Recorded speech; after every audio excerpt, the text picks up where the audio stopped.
சொல்லலாம். இது லைட்டாக தூவி விட்டுட்டு லைட்டாக லெமனை பிழிஞ்சு விட்டுட்டு அந்த லெமன் தோலை வச்சு லைட்டாக தேய்ச்சி விடுங்க. ஜஸ்ட் ஒரு 2 நிமிஷம் மட்டும் அப்படியே ஊற விட்டால் போதும். இதை ஊற விட்டுட்டு நீங்கள் சைடில் பாத்திரம் கழுவுறதா இருந்தால் லைட்டாக நம்ம அதை முடிச்சுட்டு வர்ற கையோட இது நல்லா ஊறிடும். ஸோ இது எவ்வளோக்கு எவ்வளோ ஊறுதோ அந்த அளவுக்கு எண்ணெய் பிசுக்கு எல்லாமே சுத்தமாக போயிடும். சைடில் வந்து இந்த டைல்ஸ்லையுமே லைட்டாக எண்ணெய் தெரிச்சிருந்துச்சு. ஸோ இன்றைக்கி சமைச்சது எல்லாமே அந்த கனவா ஃப்ரை பண்ணது எல்லாம், அதனால் அதுக்குமே லைட்டாக லெமனை வச்சு நல்லா தேய்ச்சி விட்டுக்கிறேன்.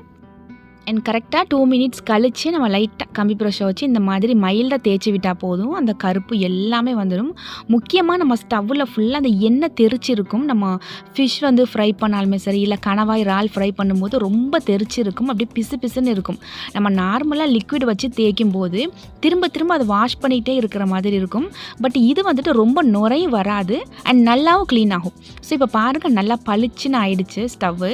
இது ஒரு அவசரமான ஒரு நேரத்தில்